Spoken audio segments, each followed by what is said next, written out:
Mis amados hermanos y hermanas y mis amados jóvenes, quiero invitarles al iniciar este programa a que puedan compartir nuestra lección de Ven Sígueme de esta semana en todas sus redes sociales. De hecho, el Señor ha invitado, que es nuestro deber, amonestar a otros cuando Él nos ha amonestado a nosotros. Amonestar siempre he pensado que es una palabra que empieza justamente con una raíz, amó. Amemos a las personas. Amonestar no es regañar, ni alzar la voz, ni siquiera es reprender. Amonestar significa brindar amor y que otros escuchen nuestro mensaje, el mensaje de arrepentimiento, el mensaje de nuestro testimonio, que sabemos que Jesucristo vive y que nuestra vida es un testimonio de Él. Nuestros actos y nuestra luz se reflejará e iluminará a todos los que estén en casa, como una ciudad que se sienta sobre un monte y todas las personas la ven y glorifican a Dios. De esa manera, todo en nuestra vida puede ser una voz de amonestación. Y justamente de eso hablaremos el día de hoy. Escucharemos un hermoso discurso del elder D. Todd Christofferson del Quórum de los 12 Apóstoles, la voz de amonestación. Bienvenidos, mis amados hermanos y hermanas, y mis amados jóvenes, a nuestro programa Mensajes Inspirados de Ven Sígueme con Walter Posada.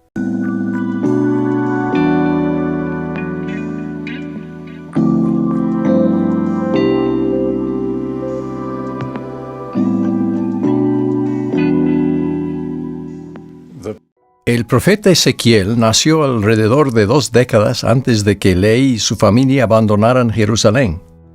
En 597 a.C., cuando tenía 25 años, Ezequiel fue uno de los muchos que fueron llevados cautivos a Babilonia por Nabucodonosor, y hasta donde sabemos pasó allí el resto de su vida. Pertenecía al linaje sacerdotal arónico y a la edad de 30 años llegó a ser un profeta. Al llamar a Ezequiel, Jehová utilizó la metáfora de un atalaya. Y cuando el atalaya vea venir la espada sobre la tierra y toque la trompeta y avise al pueblo, cualquiera que oiga el sonido de la trompeta y no se dé por advertido, y al llegar la espada se lo lleva, su sangre será sobre su propia cabeza. Por otro lado, si el atalaya ve venir la espada y no toca la trompeta, y el pueblo no se apercibe, y al llegar la espada se lleva a alguno de entre ellos, demandaré su sangre de mano del atalaya. Entonces, hablando directamente a Ezequiel, Jehová declaró: A ti pues, oh hijo de hombre, te he puesto como atalaya de la casa de Israel, y oirás la palabra de mi boca, y les advertirás de mi parte. La advertencia era alejarse del pecado. Cuando yo diga al malvado: Oh malvado, ciertamente morirás. Si tú no hablas para advertir al malvado de su camino, ese malvado morirá por su iniquidad, pero su sangre yo la demandaré de tu mano. Pero si tú adviertes al malvado de su camino para que se aparte de él, y él no se aparta de su camino, él morirá por su iniquidad, y tú habrás librado tu vida. Y cuando yo diga al malvado: de cierto morirás, si él se vuelve de su pecado, y hace lo que es justo y recto, no se le recordará ninguno de sus pecados que había cometido. Hizo lo que es justo y recto, ciertamente vivirá. Interesantemente, esa advertencia también se aplica a los justos. Cuando yo diga al justo: de cierto vivirás, pero él, confiado en su justicia, cometa iniquidad, ninguna de sus justicias será recordada, sino que morirá por la iniquidad que cometió. En súplica a sus hijos, Dios le dice a Ezequiel: Diles: Vivo yo, dice Jehová el Señor, que no me complazco en la muerte del malvado, sino en que se vuelva el malvado de su camino y viva. Volveos de vuestros malos caminos. ¿Por qué habéis de morir, oh casa de Israel? Lejos de tener el deseo de condenar, nuestro Padre Celestial y nuestro Salvador procuran nuestra felicidad y nos ruegan que nos arrepintamos, con el pleno conocimiento de que la maldad nunca fue y nunca será felicidad. Por lo que Ezequiel y todos los profetas antes y después de él, declarando la palabra de Dios con todo su corazón, han amonestado a todos los que están dispuestos alejarse de Satanás, el enemigo de sus almas, y escoger la libertad y la vida eterna por medio del gran mediador de todos los hombres. Aunque el deber de amonestar lo sienten más profundamente los profetas, es un deber que también comparten otros. De hecho, conviene que todo hombre que ha sido amonestado amoneste a su prójimo. Nosotros que hemos recibido el conocimiento del gran plan de felicidad y sus mandamientos correspondientes, deberíamos sentir el deseo de compartir tal conocimiento, ya que marca una diferencia enorme aquí y en la eternidad. Y si preguntamos, ¿quién es mi prójimo al que debo amonestar? Ciertamente encontraremos la respuesta en una parábola que comienza con las palabras: un hombre descendía de Jerusalén a Jericó y cayó en manos de ladrones, etc. El considerar la parábola del buen samaritano en este contexto nos recuerda que la pregunta ¿quién es mi prójimo? Estaba relacionada con los dos grandes mandamientos.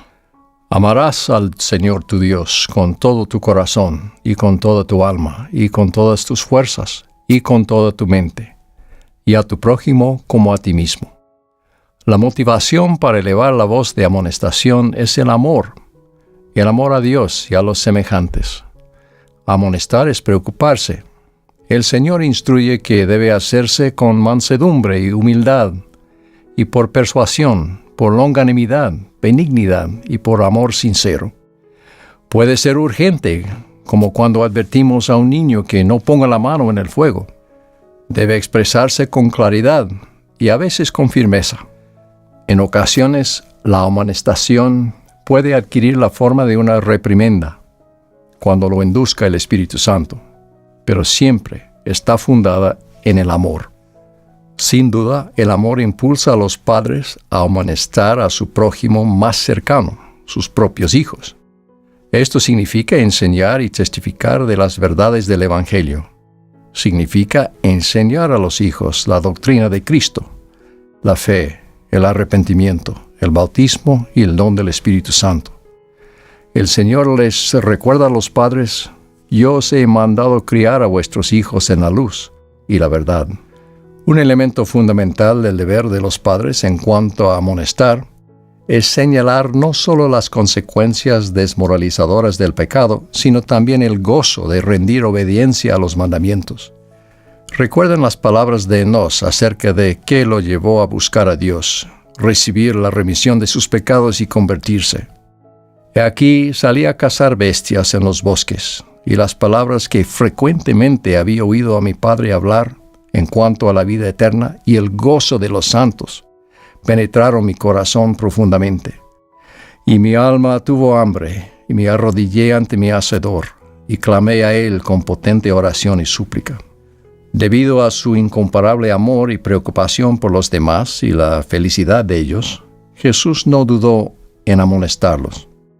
Al inicio de su ministerio, comenzó Jesús a predicar y a decir: arrepentíos, porque el reino de los cielos se ha acercado. Por causa de que Él sabe que no cualquier camino conduce al cielo, dio el mandamiento: entrad por la puerta estrecha, porque ancha es la puerta y espacioso el camino que lleva a la perdición, y muchos son los que entran por ella, porque estrecha es la puerta y angosto el camino que lleva a la vida, y pocos son los que la hallan. En cuanto a los escribas, fariseos y saduceos, Jesús fue inflexible en condenar su hipocresía. Sus amonestaciones y mandamientos eran directos. ¡Ay de vosotros, escribas y fariseos hipócritas! Porque diezmáis la menta y el eneldo y el comino, y habéis dejado lo más importante de la ley, la justicia y la misericordia, la fe. Esto era menester hacer, sin dejar de hacer lo otro.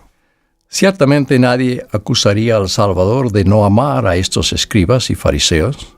Después de todo, Él sufrió y murió para salvarlos también a ellos. Pero debido a que los amaba, no podía dejar que permanecieran en el pecado sin corregirlos.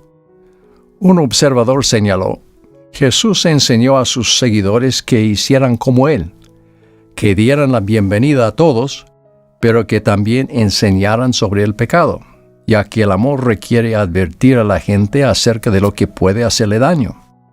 A veces, a quienes alzan la voz de amonestación se los tacha de críticos. Paradójicamente, sin embargo, a aquellos que sostienen que la verdad es relativa y que las normas morales son una cuestión de preferencia personal, son a menudo los mismos que critican con más dureza a las personas que no aceptan la norma actual de pensamiento correcto. Un escritor se refirió a esto como la cultura de la vergüenza. En la cultura de la culpa, tú sabes que eres bueno o malo por lo que tu conciencia te dicta. En la cultura de la vergüenza, sabes que eres bueno o malo por lo que la comunidad dice de ti, por el hecho de que ésta te honre o te excluya. En la cultura de la vergüenza, la vida moral no está fundada sobre la escala de lo bueno y lo malo, sino sobre la escala de la inclusión y la exclusión. Todos se sienten perpetuamente inseguros en un sistema moral basado en la inclusión y la exclusión. No hay normas permanentes, solo la opinión cambiante de la multitud. Es una cultura de extrema sensibilidad, reacciones excesivas y frecuentes pánicos morales, durante los cuales todos se sienten obligados a estar de acuerdo. La cultura de la culpa puede ser dura, pero al menos se puede odiar el pecado y aún así amar al pecador. La moderna cultura de la vergüenza dice valorar la inclusión y la tolerancia, pero puede ser extrañamente despiadada con aquellos que no están de acuerdo ni encajan. En contraste con esto, está la roca de nuestro Redentor, un fundamento estable y permanente de justicia y virtud. Cuánto mejor es tener la ley inalterable de Dios, mediante la cual podemos actuar para escoger nuestro destino, en lugar de ser rehenes de las impredecibles reglas e ira del populacho de las redes sociales. Cuánto mejor es conocer la verdad que ser llevados por doquiera de todo viento de doctrina. Cuánto mejor arrepentirnos y elevarnos a la altura de las normas del Evangelio, que fingir que no existe lo bueno o lo malo, y languidecer en el pecado y el remordimiento. El Señor ha declarado: la voz de amonestación irá a todo pueblo por boca de mis discípulos a quienes he escogido en estos últimos días. Como atalayas y discípulos, no podemos ser neutrales en cuanto a este camino aún más excelente. Al igual que Ezequiel, no podemos ver venir la espada sobre la tierra y no tocar la trompeta. Esto no es decir que debemos llamar a la puerta del vecino o ponernos en el medio de la plaza pública y gritar: ¡arrepiéntanse! Y en verdad, cuando uno lo piensa, tenemos en el Evangelio restaurado lo que la gente quiere en lo más profundo de su corazón. De manera que la voz de advertencia en general no solo es civil, sino que, según el salmista, es un alegre canto.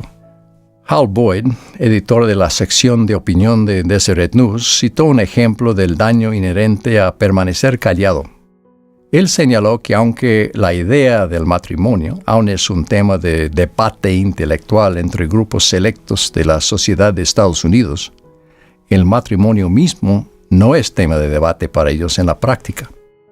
Los integrantes de las élites se casan, permanecen casados y se aseguran de que sus hijos disfruten los beneficios de un matrimonio estable. El problema, sin embargo, es que tienden a no predicar lo que practican. No quieren imponerse sobre aquellos que realmente podrían necesitar su liderazgo moral.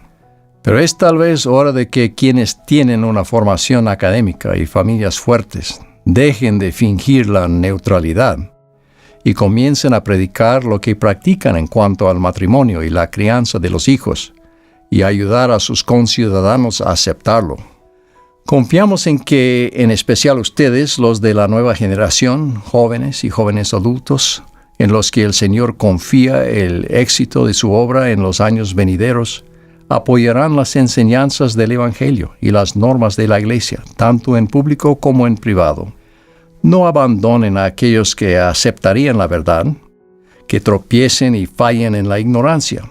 No sucumban a falsas ideas de tolerancia y al miedo, el miedo de la incomodidad, a la desaprobación o incluso al sufrimiento. Recuerden la promesa del Salvador. Bienaventurados sois cuando por mi causa os vituperen y os persigan, y digan toda clase de mal contra vosotros mintiendo. Gozaos y alegraos, porque vuestro galardón es grande en los cielos. Pues así persiguieron a los profetas que fueron antes de vosotros. Al final, todos somos responsables ante Dios de nuestras decisiones y la forma en que vivimos. El Salvador declaró: Mi Padre me envió para que fuese levantado sobre la cruz, y que después de ser levantado sobre la cruz pudiese atraer a mí mismo a todos los hombres, para que así como he sido levantado por los hombres, así también los hombres sean levantados por el Padre, para comparecer ante mí, para ser juzgados por sus obras, ya fueren buenas o malas. Reconociendo esto, la supremacía del Señor, concluyo con las palabras de Alma, las cuales hago mías. Y ahora bien, hermanos míos, deseo desde lo más íntimo de mi corazón, sí con gran angustia, aun hasta el dolor, que desechéis vuestros pecados y no demoréis el día de vuestro arrepentimiento, sino que os humilléis ante el Señor, e invoquéis su santo nombre, y veléis y oréis incesantemente, para que no seáis tentados más de lo que podáis resistir, y así seáis guiados por el Santo Espíritu. Teniendo fe en el Señor, teniendo la esperanza de que recibiréis la vida eterna, siempre teniendo el amor de Dios en vuestros corazones, para que en el postrer día seáis enaltecidos y entréis en su reposo.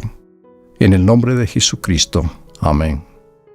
Mis hermanos y hermanas, recuerden, si dan clic aquí, van a ver todas las lecciones de Ven Sígueme. Si dan clic aquí, van a ver todos los análisis de los profetas que hacemos en nuestro canal. Y si dan clic aquí, van a ver todos los coaching espiritual y los refuerzos doctrinales que tenemos para ustedes.